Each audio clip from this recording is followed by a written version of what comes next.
रजनी को बचपन से ही पेंटिंग का बहुत शौक था।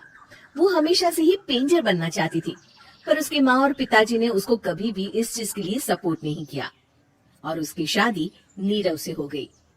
नीरव रजनी को बहुत प्यार करता था, पर रजनी हमेशा चुपचाप ही रहती। वो इस शादी से खुश नहीं थी। वो ये शादी नहीं करना चाहती थी। उसे तो हमेशा से पेंटर जो बनना था।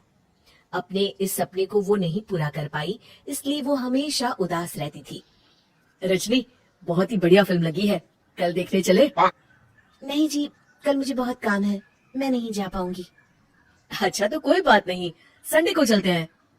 देखिए, मुझे फिल्म देखना पसंद नहीं है, आपको जाना है तो चले जाइए। नीरव को मना करके रजनी वहाँ से चली जाती है और अपने बैग को खोलकर उसमें बंद पड़े ब्रश और कलर्स को देखकर रोने लगती है। रजनी, चलो ना कहीं बाहर खाने चलते हैं, कुछ तुम्हारी पसंद का। जी मुझे नहीं जाना, मेरी तबीयत ठीक नहीं है। रजनी वहाँ से चली जाती है। नीरव को समझ नहीं आता कि रजनी उससे इतना दूर क्यों रहती है। वो जब भी उसके साथ वक्त बिताना चाहता है, रजनी कोई ना कोई बहाना बना देती है। एक दिन घर पर कोई नहीं था।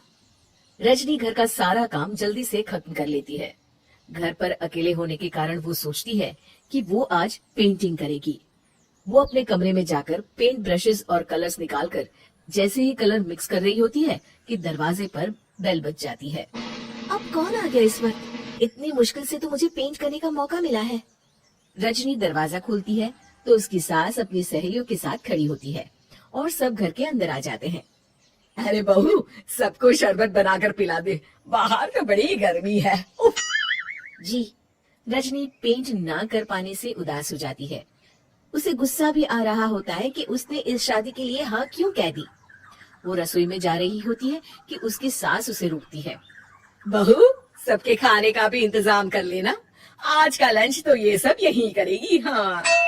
रजनी बिना कुछ कहे रसोई में चली जाती है, सबके लिए खाना बनाती है।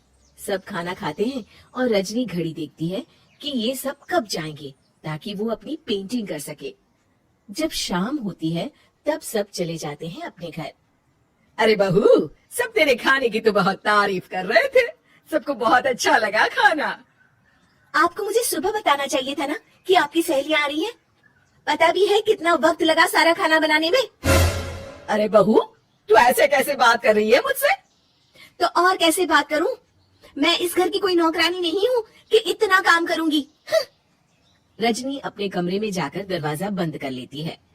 शाम को जब नीरव आता है तो उसकी माँ उसे पूरी घटना के बारे में बताती है। क्या रजनी ने आपसे इस तरह बात की माँ? हाँ, और पता नहीं उसे क्या हो गया है, शाम से बाहर भी नहीं आई है। मैंने तो कई बार आवाज दी, खाना भी नहीं खाया उसने। तू ही बात करके देख ले बेटा।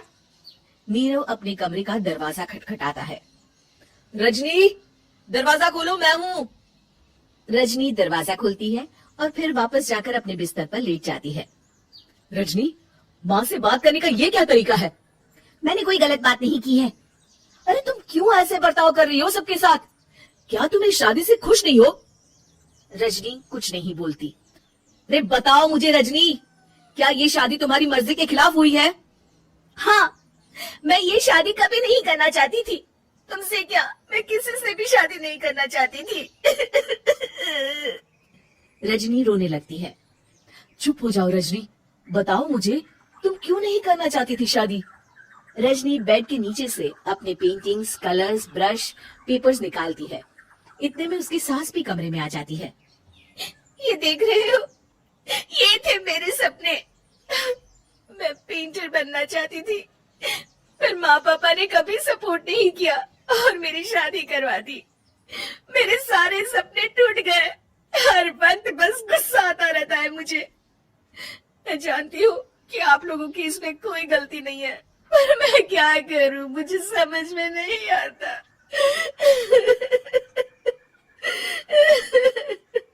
रजनी फूट फूट कर रोने लगती है।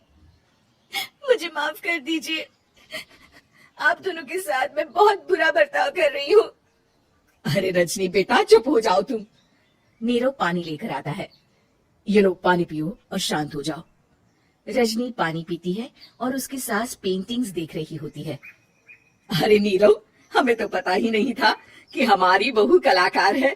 अरे कितनी अच्छी पेंटिंग्स बनाई है देखो तो। ये वाली तो मैं अपने कमरे में ले जाऊंगी। आपको ये पेंटिंग्स अच्छी लगी? अच्छी नहीं, बहुत अच्छी लगी। और तुमने हमें बताया क्यों नहीं? तुम जब चाहे पेंटिंग कर सकती हो रजनी। हम तुम्हारे सपनों को पूरा करने में तुम्हारा पूरा साथ देंगे। हाँ बेटा, हम कला की कद्र करते हैं। हम कलाकार तो नहीं, पर मुझे गर्व है कि मेरी बहू एक कलाकार है। रजनी, नीरव और सास तीनों हंस पड़ते